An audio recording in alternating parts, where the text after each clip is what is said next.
soins pédiatriques, les relations sont construites sur la base du temps et dans la confiance. Alors qu'après la transition, tout est à refaire. Les relations avec les professionnels de la santé sont à rebâtir, ce qui peut être tout un défi.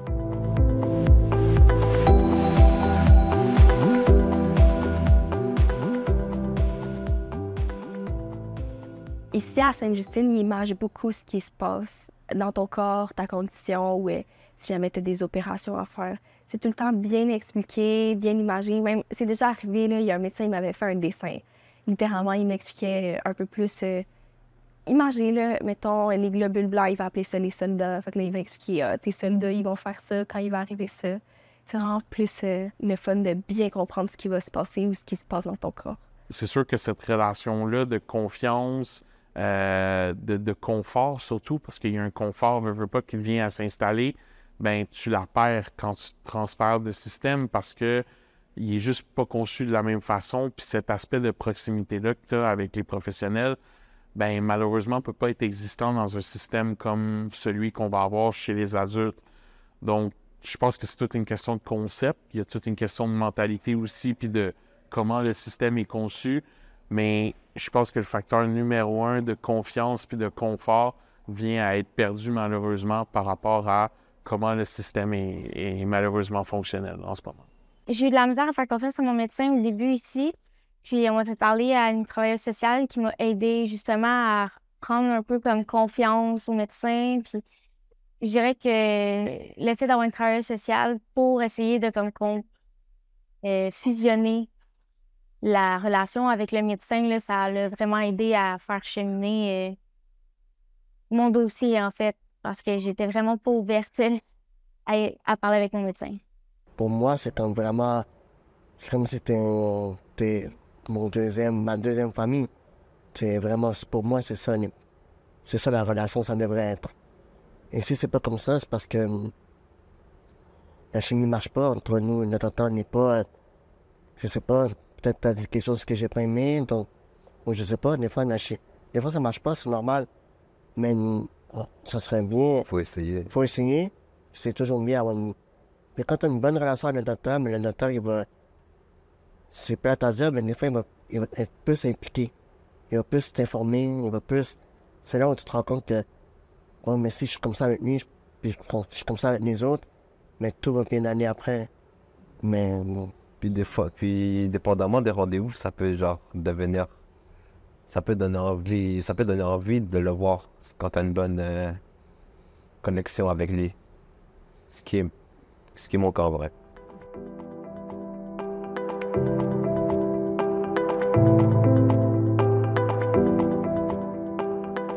On passe par des étapes difficiles. Tout au long de notre vie parce qu'on grandit. Mais prenez le temps, des fois, de nous écouter. Tu sais, tu vas arriver là, puis tu vas juste répondre aux questions, puis tu veux juste partir en premier. T'as le goût de partir. Donc malheureusement, des fois, ça m'est arrivé souvent, j'écoutais pas. Donc peut-être la personne m'a dit plein d'informations sur ma transition, mais je sais pas. Parce que la chimie est pas bonne. C'est comme si, je sais pas, des fois ça m'arrive, puis c'est comme si je parlais à un robot. C'est bizarre à dire, mais... Ça donne limite pas envie d'écouter. C'est ça. Pas envie de parler avec.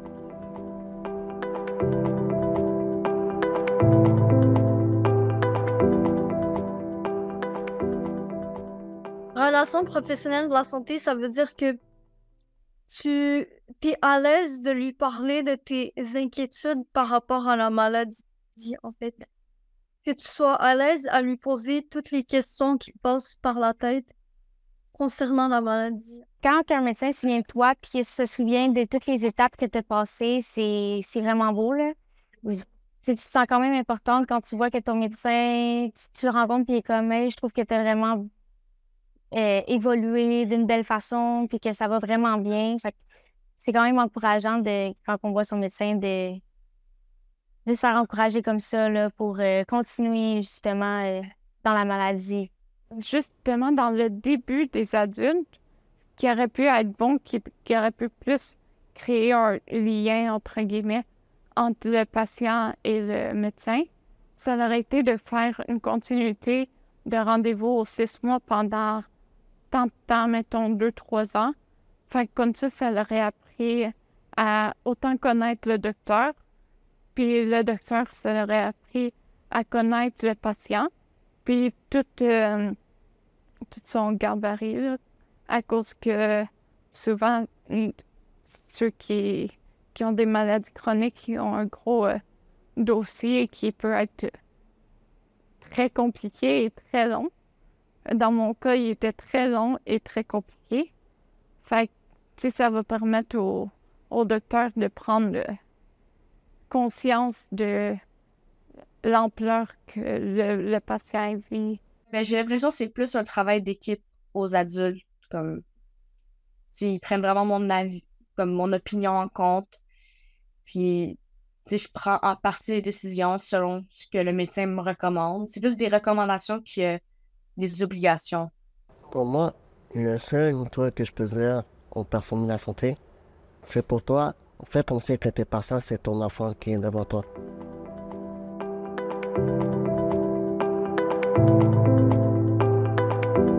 Je dirais de ne pas avoir peur de prendre des rendez-vous.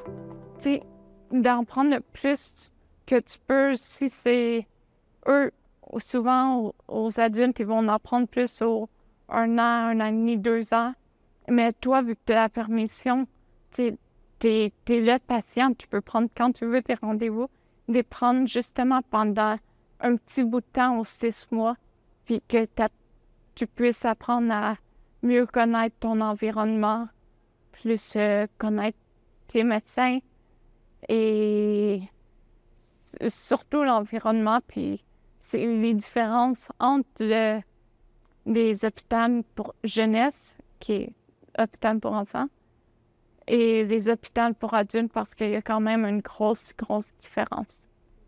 Tu as le droit de demander en temps que tu ne seras pas écouté, que tu trouves que tu ne seras pas mis, que tes médecins peuvent s'écouter, que tu aimerais ça, toi, qu'on te pose à toi une question, pas à tes parents aujourd'hui. De profiter peut-être des derniers moments quand tu es en transition avec les infirmières, les médecins, les secrétaires même. Juste de profiter des derniers moments, puis peut-être, je sais pas, leur dire vers les derniers rendez-vous, merci de m'avoir fait passer des bons temps malgré tout, que ça a été quand même assez nice de venir, parce que je me disais, tel médecin est très gentil, il s'intéresse à moi. Juste de peut-être leur dire merci, je sais pas, ça pourrait être nice. Puis aussi, encore là, de pas se décourager que comme chaque changement, ça prend du temps à assimiler, que même si, par exemple, au début c'est difficile, à un moment donné, ça va devenir une routine tout simplement, que vous allez dire, bon, c'est comme ça, c'est plus comme avant, j'ai grandi maintenant, que malheureusement c'est dommage, mais c'est ça actuellement. Voici quelques éléments en résumé pour soutenir et développer les nouvelles relations avec les professionnels de la santé du milieu adulte. Des rencontres pré-transition entre les patients, les parents, l'équipe professionnelle de la pédiatrie et la nouvelle équipe du milieu adulte. Une référence de la part des professionnels de la santé du milieu pédiatrique pour les nouveaux professionnels de la santé.